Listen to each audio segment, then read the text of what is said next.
Hello and welcome back, and we have done it, we have made it, we've made it to the end of the springtime flowers blanket.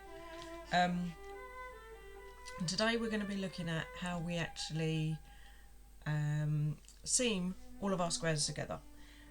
So what we're going to do is we're going to start off, now in front of me you can see I have a square, I have 9 squares, and what I've done is I've made a 3x3 block of by using 4 sunflowers. So I've put 4 sunflowers in, and then randomly, I've not been taking any notice, I've randomly got some of the green squares and I've put them in as well. So you can see here I've got 2 of the filet, I've got 2 stars, and I've got a crop circle one. So randomly I've just chucked them in.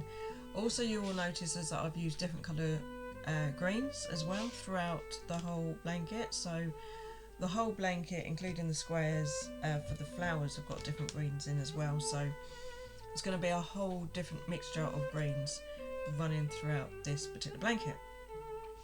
Now what we're going to look at doing today is we're going to look at seaming together our work, and there are loads of different ways that you can seam your work together. I'm going to be using the back loop method, but I will go through some other different variations as well. But first off, what we need to do is we need to turn this to the other side, so we need to be looking at the wrong side of the work. As you can see, I've already done 2 seams here, so I've already seamed up here and along here.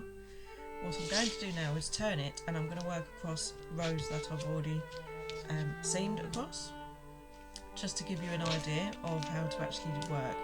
So what we're going to do is we're going to start off by getting some yarn, and once again I'm going to be using different colours to weave in, to sew them together as well.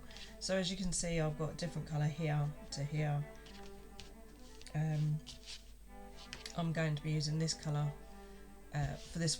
for now, but I will use different colours for weaving in, just to keep that inconsistent consistency.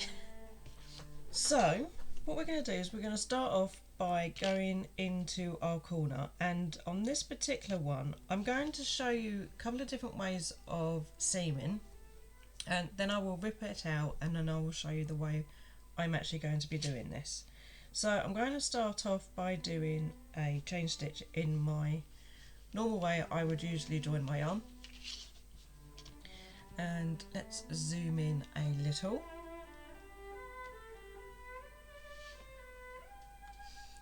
So we can see where we're at. Now along here we have the top stitch, and you can see the V stitch along the top there, and the same here, so you can see the V stitches running along here. So that's the top of the stitch, and that's where we're going to be working into. I'm going to start off by doing a single crochet there, and then as you can see you've got a stitch available here, so I'm going to put my hook in there, and then there's one here, and I'm going to go under both of those loops. I'm hoping this is actually focusing. So as you can see I've gone underneath both loops there, and now I'm going to yarn over and pull up a loop, and I'm going to do a single crochet. Now I'm going to show you what that looks like. So I'm going to do a few of these stitches, and like I said, this is on the wrong side of the work, so this seam will be seen from the wrong side of the work. So let's just do a few of these just so you can see what it looks like.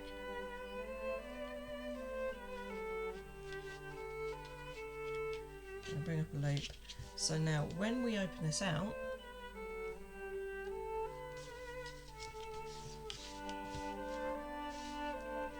you can see now that we have this ridge in the work. So we now have a ridge within the work there, on the work, whereas over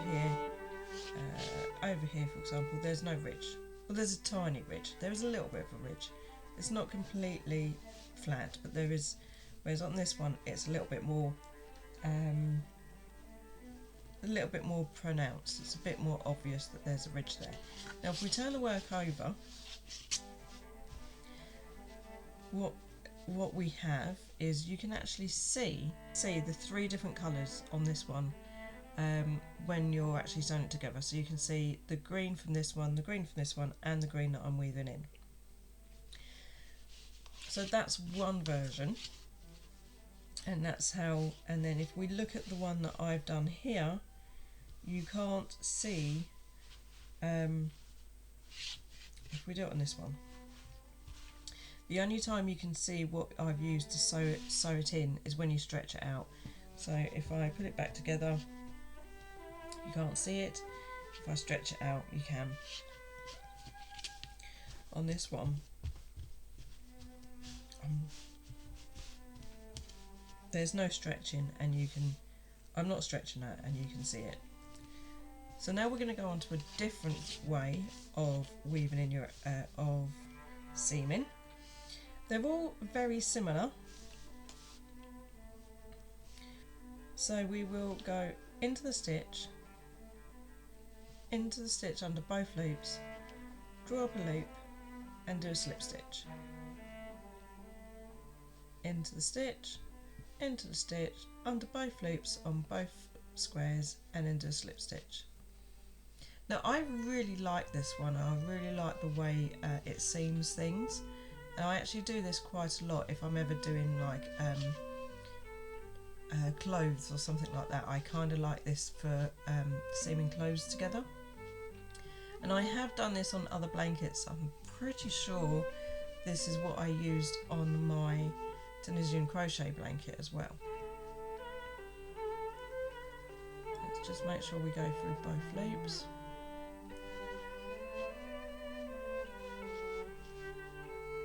And there we go. So we've done a few of them, so I'll lay this out flat. Now once again you can see there is a little bit of a ridge, but it's nowhere near as big as it was with the single crochet. It's much more along the lines of what we've got here. There's a reason for that. So it's a very nice smooth finish, and you end up with a nice line going along here on the back side of the work, and you also see it on the other side of the work as well, but it's not as obvious, whereas you do see a nice chain going along here. And then if we turn it through, again you do see your stitch come through. Now if you're using the same colour green throughout this, then that's not a problem. If this is the same colour green as this, and this is the same colour green, that won't be a problem at all. What I'm going to show you next is what I've decided to do for this. So I've decided to use the slip stitch method. However, I'm going to use the back loop slip stitch method, in which we use the back loop from the squares.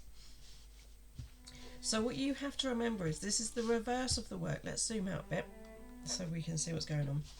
This is the back side of the work, this is the back side, and this is the back side. So to do the back side loop, or the back loop method, we're going to be bringing the back loop from this side and the back loop for this one.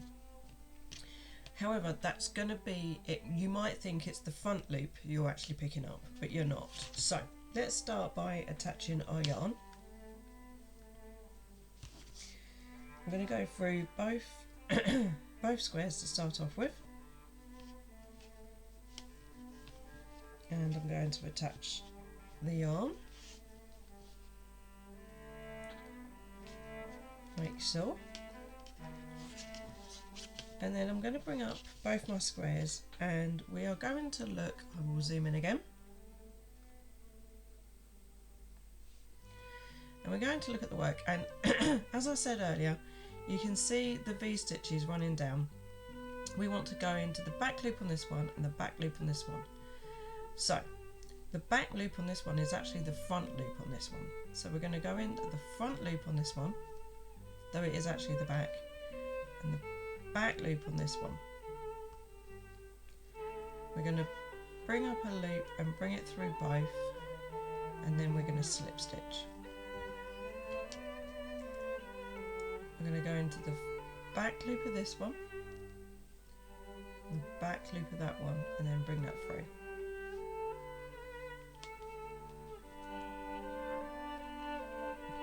of this one and the back loop of this one. Now I do understand it does look like you're bringing in the front loop of one and the back loop of the other, and it took me a long time to get my head around this, but remembering that this is the back of the work that you're working in, the back of this one you're working in, pull up a loop. Now I'm just going to continue on down until we get to our edge, the end of this first square. Okay, now I'm getting to a point where I need to go over a section that I've already worked on, and this is going to be in the corner chain spaces from our four squares. So we've got two corner spaces here and two corner spaces here, and we want to combine all four of them, plus we've got to go over this ridge that we've created as well. So it's really quite simple. All I'm going to do in this instance is I'm going to do a slip stitch into that one, then I'm going to do a double crochet, because I just sometimes feel like it needs a a single crochet. I just feel like it needs that single crochet sometimes. And then to keep it consistent,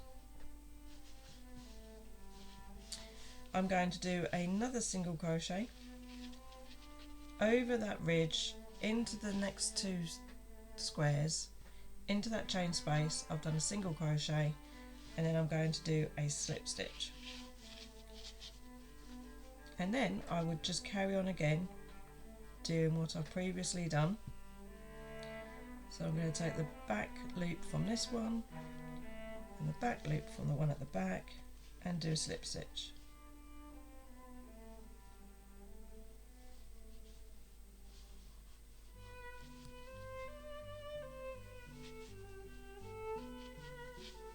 And I will stop there so I can show you what it looks like from the front and from the back.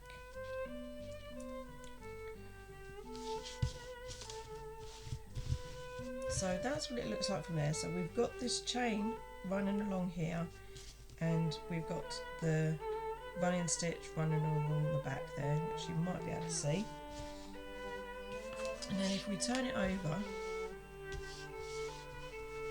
what we got here, you can see we have a ridge coming along here and a ridge coming along here, and this is the front loop from both of our squares, and that ridge is coming up along there, and I really like the way that looks. Again, instantly you can't see the yarn underneath it. If you do pull it, you will see the yarn come through, but as it sits nice and flat against each other, you can't see that work. You can't see the yarn poking through. You can see it a little bit here, which is fine. Again, I kind of like the fact that you can see it poking through. It kind of looks like it's that one colour or one set of flowers or one set of grass is going into another, and you can see that coming through there. That's how we're going to sew all of our squares together in this sort of formation, and then we will be sewing those blocks together in exactly the same way. So we'll have this block, we'll have another block next to it, which we will only end up having to seam along here. What you'll end up with is a number of 3x3 blocks, which you will then sew to another 3x3 block, or sew to another, and then sew to another 3x3, and then what you can then do is just do, you'll have a 3x9 block, and then you will just sew those two together and then those two together, and so on and so forth until you've got your blanket finished. And you can keep going. Hello, is that scaring you? I know, drilling's loud, isn't it? You don't like drilling noises, do you? I know. I'm going to jump up on the bed. And that's how we're going to sew the whole blanket together. So what I will do now is I'm going to go off and I'm going to put all of this together, and I will insert a photo here of the finished blanket, because I might add some more